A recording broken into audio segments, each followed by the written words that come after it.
महाभारत के वरुणास्त्र और ब्रह्मास्त्र जैसे दिव्य शस्त्र आखिर कैसे काम करते थे, इसी रहस्य से पर्दा उठा है भोपाल के भारत भवन में आयोजित महाभारत समागम में। यहां प्राचीन भारतीय युद्ध विज्ञान से जुड़े दुर्लभ शस्त्रों की प्रतिकृतियां प्रदर्शित की गई है। इन शस्त्रों को इंदौर के कलाकार राज बेंद्रे ने गहन शोध के बाद तैयार किया है। राज बेंद्रे ने केरल में मिली महाभारत कालीन पांडुलिपियों से इन अस्त्रों की जानकारी जुटाई और उनके वैज्ञानिक पक्ष को समझाया।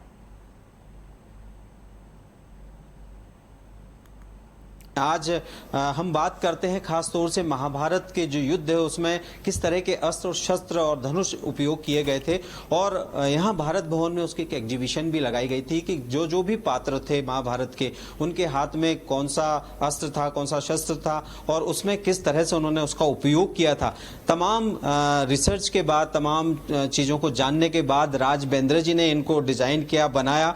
बड़े गुणी ज्ञानी और कहें कि बहुत कौशल वाले कलाकार हैं। हम इनसे जानते हैं कि शस्त्र जो आपने प्रदर्शित किए हैं भारत भवन की इस दीर्घा में, और वो खासतौर से महाभारत काल से जुड़े, महाभारत के पात्रों, युद्ध के उस भूमि से जुड़े, जो जिसके पास जो अस्त्र शस्त्र था वो आपने बताया। किस तरह से, सबसे पहले तो इसकी कल्पना के बारे में। देखिए, जब महाभारत को हम पढ़ते हैं तो महाभारत में 1 लाख से अधिक श्लोक है, कहीं कहीं 2 लाख भी श्लोकों का जिक्र आता है। तो 18 पर्वों में जो है महाभारत के सारे श्लोक है। जब उसको आप बहुत डीपली पढ़ते हैं तो उन श्लोकों में इन सारे हथियारों का डिस्क्रिप्शन आपको मिलता है। खुद बारीकी से पढ़ना होगा आपको, सब कुछ उसमें वर्णित है। कुछ भी हमने जो किया है अपनी मन से नहीं, कुछ कल्पना जरूर की होगी क्योंकि हमको एक गणना था, लेकिन हमने जो भी इसके बारे में है उस महाभारत से ही सारा लिया है और उसके अकॉर्डिंग ही हमने इसको बनाया है। हमारी सभ्यता में, हमारी संस्कृति में साधना करना कितना जरूरी है। वो युद्ध के लिए हो सकती है, वो आपकी गृहस्थी के लिए हो सकती है, किसी के लिए भी हो सकती है। बिल्कुल, यानी कि साधना की बहुत आवश्यकता है और साधना को साथ में रख, मतलब साधना के साथ ही सारी चीजों को किया जाता है। बहुत और अमोघ टाइप के शस्त्र है। ये ब्रह्मास्त्र है, ये ब्रह्मशीर्ष है, तीनों ब्रह्मा के द्वारा प्रदान किए गए थे। ये वो ब्रह्मास्त्र है जो अश्वत्थामा ने आखिरी में उत्तरा के गर्भ पर किया और अर्जुन ने फिर उसे दूसरे ब्रह्मास्त्र से रोका।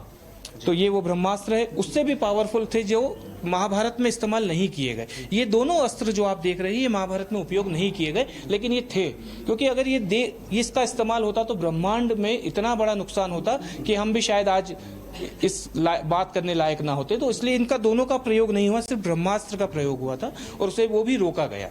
बिल्कुल, यानी कि विध्वंसकारी जो ये शस्त्र थे ये निश्चित तौर पर कहीं ना कहीं हमें सब दिखाई दे रहे हैं, और जितने भी शस्त्र आपने देखे वो कहीं ना कहीं उस युद्ध कला और युद्ध कौशल और वहाँ जो जितने भी योद्धा थे उनके युद्ध कौशल को बताते हुए थे। राज जी ने जिस तरह से मेहनत करके इन शस्त्रों को डिजाइन किया है और भारत भवन की इस दीर्घा में रखा है, निश्चित तौर पर नई पीढ़ी जब आकर इनको देखेगी तो हमारी पुरातन संस्कृति, सभ्यता और उसके साथ हमारे महाभारत के उन पात्रों को और महाभारत के उस युद्ध कौशल को जान पाएगी, जो कहीं ना कहीं अब नई पीढ़ी से कहीं अछूता है। तो निश्चित ही राज जी की ये मेहनत काफी रंग लाई, और राज जी बहुत बहुत धन्यवाद इनके बारे में बताने के लिए। और निश्चित तौर पर आपने भी हमारे जरिए जाना होगा कि किस तरह से महाभारत के युद्ध में जो शस्त्र हैं वो किस तरह से उपयोग किए गए। कैमरा सुशील यादव के साथ मैं प्रिंस गुप्ता, TV 24 भोपाल।